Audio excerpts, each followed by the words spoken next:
In the summer of 1994, Aimé Jacquet, a respected coach who had spent the previous 2 years as assistant to Gérard Houllier, took charge of a French side in crisis. Le Bleu had missed that year's World Cup in the United States by virtue of a disastrous end to their qualification campaign.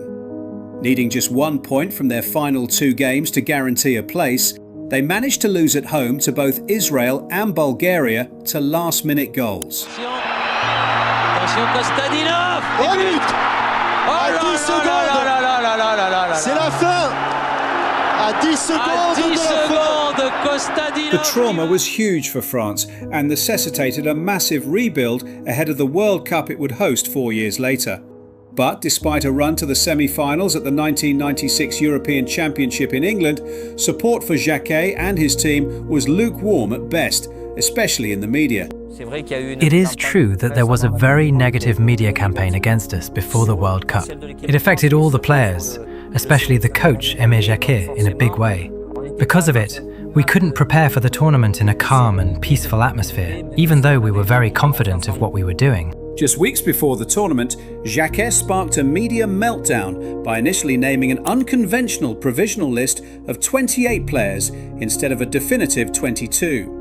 This led to intense anxiety at the Clairefontaine training base before 6 players were painfully cut, with critics claiming the manager didn't even know his own best team. Le crime de cet homme-là, finalement, vis-à-vis des médias, c'est de ne pas avoir un don véritable de la communication. Mais on s'en fout. Faut cesser de penser que cette équipe de France est une équipe de ringards dirigée par un ringard. Mais il y en a marre de ce discours. Il y en a marre qu'on lui foute la paix et qu'on le laisse travailler. Et on en reparlera après. And the lack of public support wasn't just about his provisional list. Jacquet had already made an incredibly bold call to completely freeze out established megastars like Eric Cantona, David Ginola and Jean-Pierre Papin. The press was up in arms, demanding to know how France expected to find the back of the net without their biggest weapons. But Jacquet's answer was absolute. He valued collective discipline and a total generational shift, firmly handing the keys of the attack to Zinedine Zidane.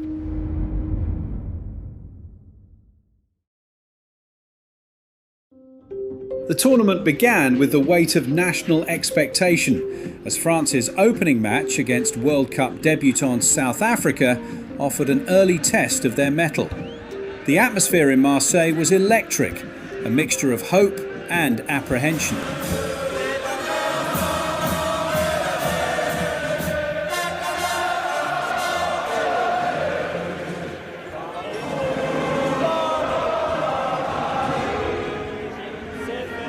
But only a half hour into the tournament, they were forced into an early substitution, with French League top scorer Guy Vache suffering a knee injury, forcing Jacquet to introduce Christophe Dugarry as his replacement. It was a change that would prove to be inspired, as Dugarry made an immediate massive impact. To Zidane. Forward for Dugarry, it's his first touch, and Vonk just managed to make the save without handling outside his area. It was a close-run thing. May well help rather than hinder Zidane's corner. And it's in by Dugarry. The substitute on his home ground has put the French in front. And suddenly the silence is broken around the Stade Velodrome. Towards Dugarry now, can he turn? He can't, but this is Djokaev. And it went in off Issa. Djokaev takes the acclaim, but the decisive touch came from the Marseille defender.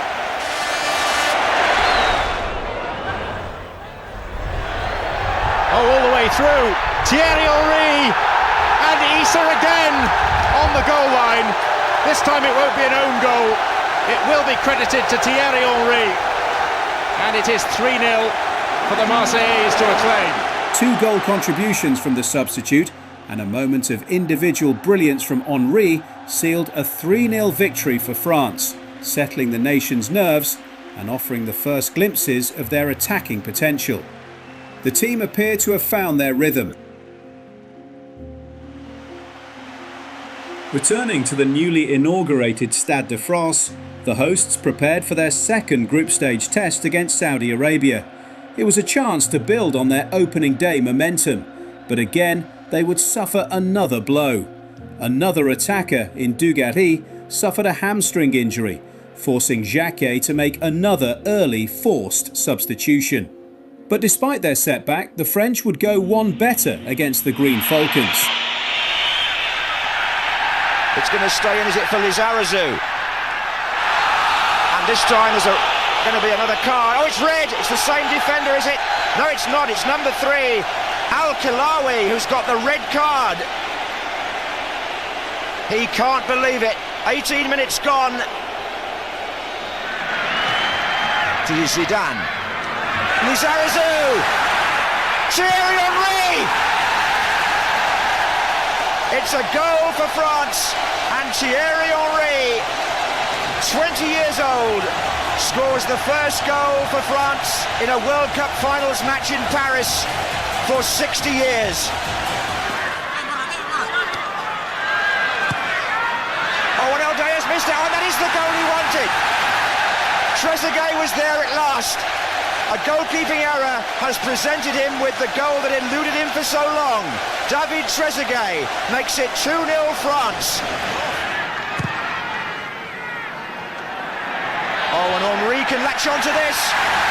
It's Thierry Henry. And France go 3-0 up.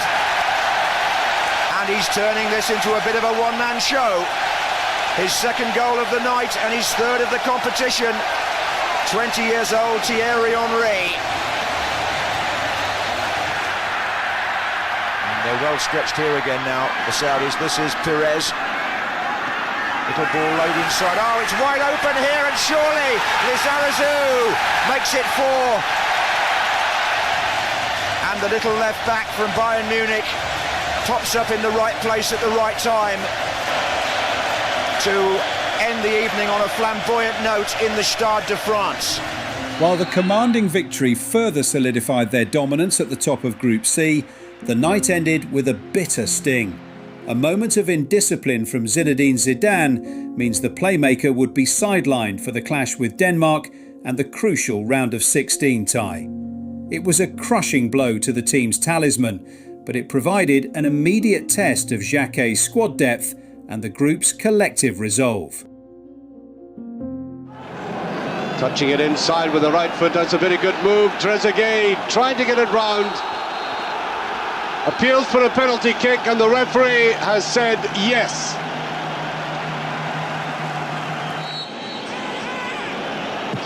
And almost saved. Schmeichel guessed correctly, but it did creep in. And France are now 1-up after about 12 minutes. By Vieira, played in very quickly. And the referee is saying no to that aim of it. If he puts it away, which he does clinically, and out of absolutely nothing, the Danes touched away, and that could be touched in here, just blocked. In came Perez. Oh, that's a glorious strike. Vincent Petit putting it away. A hard-fought contest saw the French complete a flawless group stage campaign. They had navigated the initial phase with 3 wins, 9 goals scored and only 1 conceded, a clear reflection to their strength and adaptability even without their star playmaker. The team was building steam. Je savais que j'avais tout mon groupe avec moi. Tous, ils étaient tous là. Et je savais que là, on était parti pour quelque chose de très fort. Très fort, ouais. Ça confirmait ce que je ressentais depuis longtemps.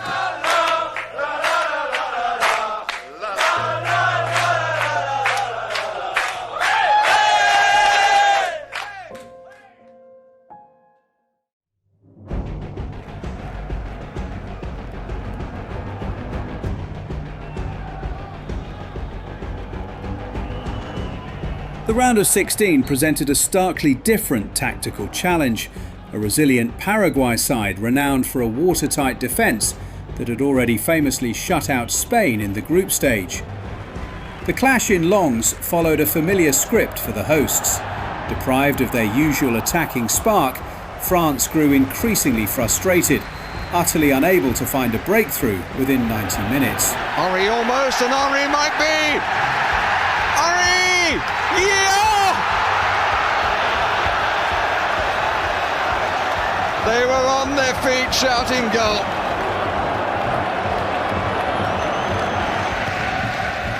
Goalkeeper thinks about it and does well to deny Desailly. Pires. Trezeguet tries to dig it out and does! No, he's wide! As the clock ticked into extra time, panic began to seep from the stands right down to the pitch. Every single time Les Bleus managed to carve out a glimpse of daylight, they hit a wall in the imposing figure of Chilavert. But just 6 minutes away from the dread of a penalty shootout, Laurent Blanc brought sheer relief and pure jubilation to the entire country. More in hope than expectation, beautifully pulled down by Pires. He surely is the man. Yes! It's Blanc! The golden goal for France! Laurent Blanc qui sauve la maison alors qu'il restait 8 minutes. Tout le Paraguay est écroulé dans la surface de réparation. Je pense que ça a été une vie totalement différente de ce que j'ai vécu. Hein. Je pense que là, ça a été très dur pour moi et pour les miens. Ça c'est sûr, oui. Ouais. Moi qui anticipe jamais, là, j'avais déjà pensé à plein de choses. À quoi? À partir, à rester en France. Ouais. J'ai dit que ça sera invivable. Ouais.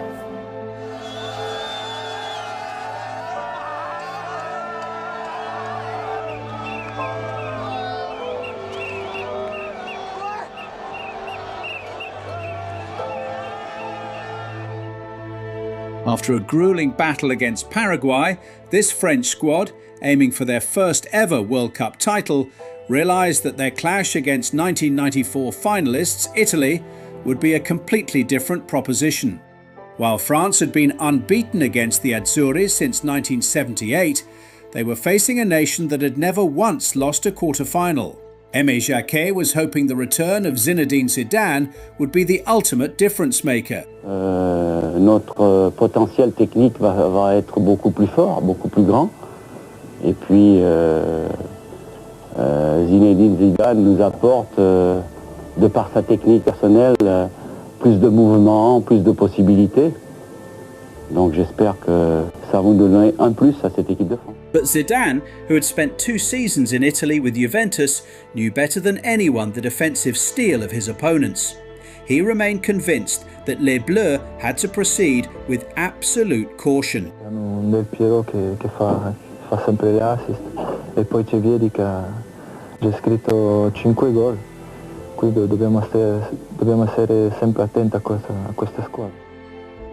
The Azzurri rolled into the quarterfinals in spectacular form, bringing their trademark brand of defensive masterclass and lethal counter-attacking threat. In front of a packed house of 77,000 fans, the match played out exactly as one would expect. Free man here. But he's had 2 chances in the opening 4 minutes. Wonderful ball floated over the top. Not cleared, in by Petit! Oh, the Arsenal man with a brilliant ball lifted over his shoulder. Di Biagio, that's for Moriero, who's trying to get around Lisa Razou, and the defender slips, hit to the back post! Vieri looking for his 6th goal of the tournament, and that was wonderfully done by the Italians. Gavache and Jacquet, so the Italians can man mark and know they can't get hurt behind them. Del Piero to Vieri, struck it very well, just punched away by Barthez.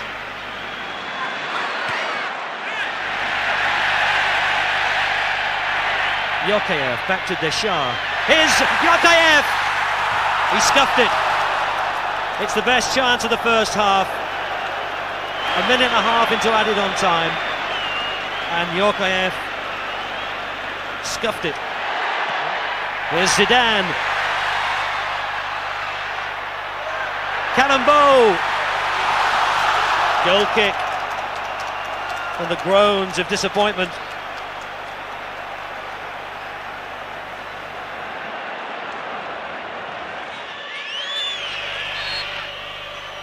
Taken by Roberto Baggio.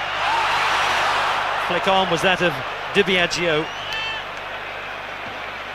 Didn't know too much about it, just struck the back of his head as he ducked. Here's Delivio. Albertini. Oh! Roberto Baggio! So close to doing what he did 4 years ago. Henry, he's got Trezeguet ahead of him. Here's Jacquet.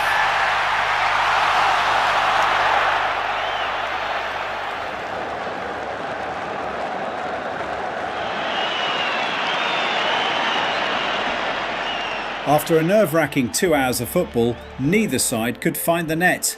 With the score deadlocked, the contest was decided by the lottery of a penalty shootout, and France had to hold their nerves.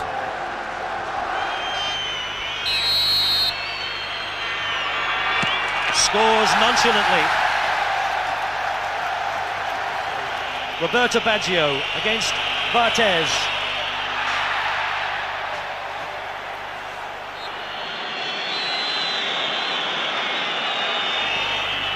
Giving himself a long run up. Poorly taken.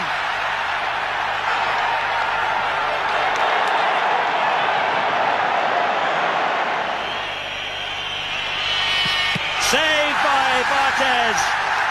And the whole of the French nation is on its feet. Young French player of the season. Scored a goal against Manchester United at Old Trafford. A cool nerve from a young player.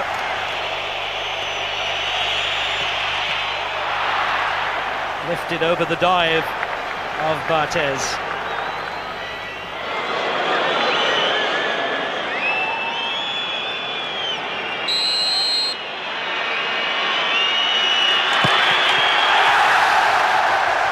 Henry, as cool as his club colleague was. Vieri will take the fourth Italian penalty successfully. So it's 3-3. He can't afford to miss. He doesn't. And now the pressure is on Italy to convert their final penalty. Very short run up by Di Biagio. He's hit the bar! Cruel this penalty shootout can be. The Stade de France erupts. The French dream lives on. The coach's embrace. The hosts had overcome a monumental hurdle with their unity and sheer mental fortitude shining through. Suddenly, there was a real sense of belief that this could finally be their year.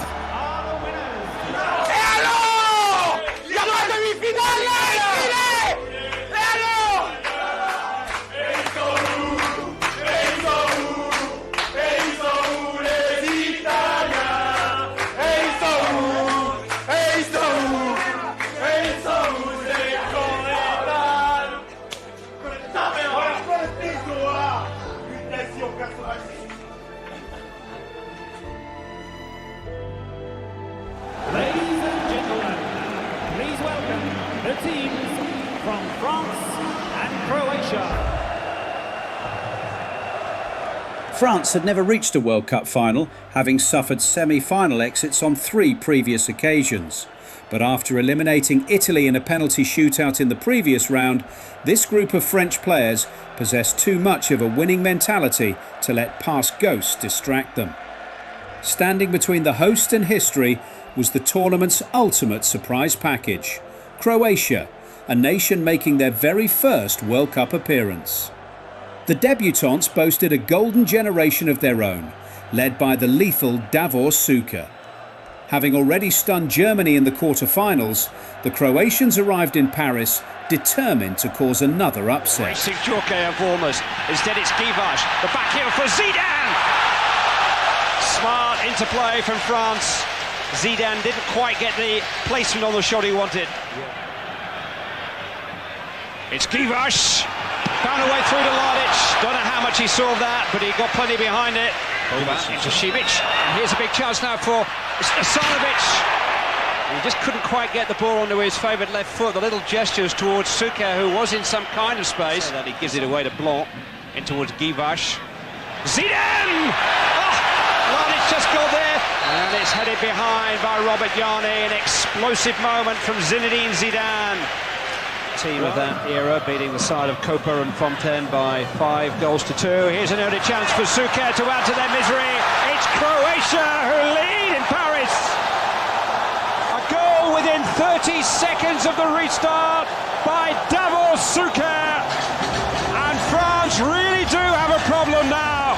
France will have to come from behind for the first time in the tournament. And maybe here they will do it. They have. It's Thuram. Thuram, who perhaps had to take a share of the blame, equalised for France with his very first international goal. He has Zidane in the centre, just those two up. Givash trying to get there. Thierry Henry on the wall. Tried to go for goal himself. Mladic made a smart save, but no better than that. Zidane was well placed. Yeah, but nobody's more thankful than Igor Stimac for that. He's trying to rectify. Henry. Thuram made that his. Oh, he's given another goal!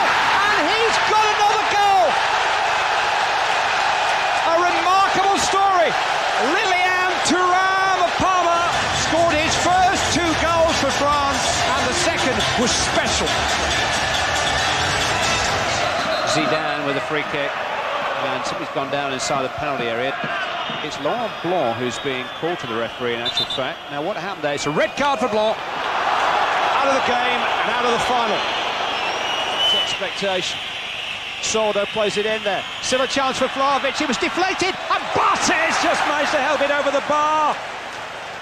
Had to readjust his feet very quickly. Had to keep his head too. Challenge. He scored the goals, and they've done it.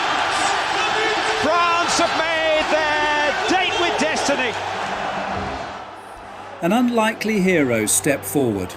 Lilian Thuram was a player who had never previously scored for France and never would again. But for one night, he transformed into a goal-scoring machine to send his country to their first ever World Cup final. After failing to qualify for the last 2 tournaments, France had finally shown the world that they were a major force. Alors, qu'est-ce que il est important? J'aimerais en fait juste dire en fait que j'aime profondément les joueurs de l'équipe de France. Je sais pas, souvent on ne le dit pas, notamment entre garçons, entre coéquipiers, et je voulais juste leur dire que je les aimais fort, mais vraiment fort. Je sais pas si on a le droit. Ça se dit ça, non? On peut le dire? Ok, voilà, c'était ça. Que je les aimais fort.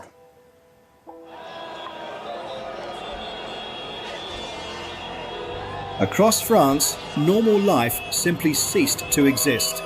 From Marseille to Lille and down the packed, sweltering avenues of Paris, millions of fans gathered in the streets. They draped themselves in flags, painted their faces, and sent chants echoing into the summer air. For a country historically fractured by social and political tensions, the national team had done the unthinkable. They had united a nation on the streets. Yet beneath the carnival atmosphere lay an undercurrent of intense anxiety. France was stepping into their first ever World Cup final, and the final hurdle was defending champions, Brazil. A team boasting the unstoppable genius of Ronaldo, the undisputed best player on the planet. But behind closed doors, Aimé Jacquet was busy stripping away the mystique of the Seleção. C'était soi-disant la finale rêvée. Nous, on n'a pas rêvé, on a bossé, on a bien travaillé, on a été tout au long de ce stage extrêmement présent, avec un comportement de grande dignité. Alors ça serait dommage ce soir qu'on termine mal. On n'a pas à avoir, je dirais, de complexe face à cette équipe-là. On a, grâce à notre mental, on a toujours renversé des situations. Dans la douleur parfois, mais avec avec un mental de tout est prêt. Vous les côtoyez, tu côtoies, toi, Ronaldo, tous les as côtoyés tout le temps. À nous de ne pas nous laisser aspirer par ces gens qui ont du talent sur les coups de pied arrêtés. Ils sont assez dilettantes. Si vous êtes un petit peu futé et malin, essayez de bouger, essayez de les perturber. Ils n'ont pas une rigueur de marquage énorme sur les coups de pied arrêtés. Tout ça, bien entendu, vous le connaissez par cœur, ça demande une grande concentration. Ce match, il est pour vous. C'est votre match, vous l'avez mérité. Ça fait, pour certains, 4 ans que nous sommes ensemble. Pour d'autres, un peu moins de temps. Je pense que c'est l'aboutissement de tout un travail énorme qui a été fait. Le moment est venu d'aujourd'hui de faire un grand truc. Et on fera un grand truc tous ensemble. Nearly 70 years after the World Cup's inception, les Bleus stood on the precipice of glory. They had come close too many times before and simply couldn't endure any more tragedy. The Stade de France was overflowing with raw emotion, the air a thick mixture of hope and trepidation.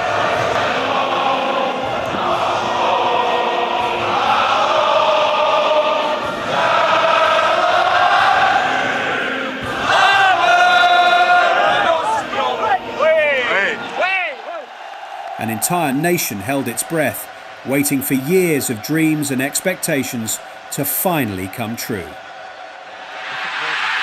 Chance for Givas. Rarely does he look the part in front of goal. And it was a good opportunity for Jacquet. Brazil's marking, non-existent really.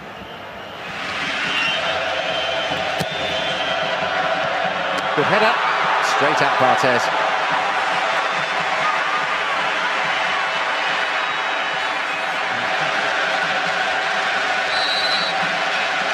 Petit. Zidane! Lift off for France! And the calmest man amidst the clamour is the scorer himself. Ronaldo and Barthez, nasty tumble for him. Both of them end up on the floor. Barthez the first to pick himself up. Comes to Petit! And he brushed the outside of the net rather than the inside. Now Givash, here's an opportunity. And whilst it was a good save by Tafarel, really, Givash should have left him with no chance. Jacquet. Zidane!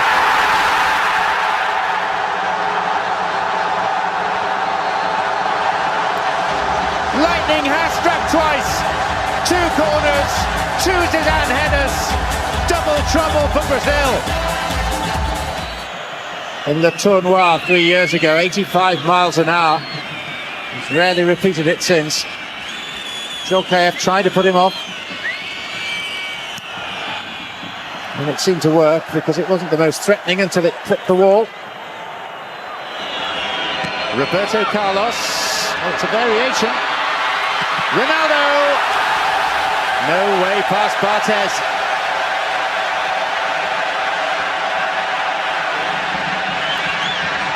Ooh, mistake there, Givash! That's been the story of his World Cup. In figure of Desailly, who now pursues the ball. And follows through. On Cafu, he's already been booked. And Marcel Desailly is already on his way before a sight of red. 2 bookable offences. And France are down to 10 men. Dugarry. Goalkeeper hesitated. Dugarry could finish it. Well, just as there was hesitation from Tafarel. Edmundo. Danielson clips the top of Bartez's bar. And that's as close as Brazil have come. And Brazil struggling to get back. Vieira. Emmanuel Petit! 3!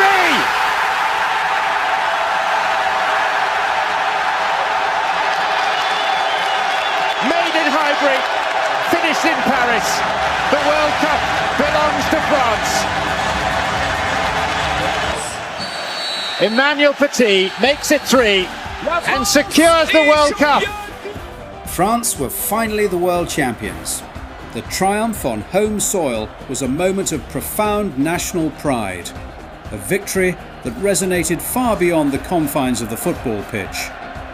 It was the culmination of years of hard work, strategic planning, and an unwavering belief in a collective vision. Allez les Bleus! France, world champions, 1998. The celebrations that followed were unlike anything the country had ever witnessed. Millions poured onto the streets of Paris and cities across the country, transforming public spaces into a sea of blue, white and red. The Champs-Élysées became the epicenter of an unprecedented outpouring of joy, a powerful demonstration of the team's ability to unite a diverse nation.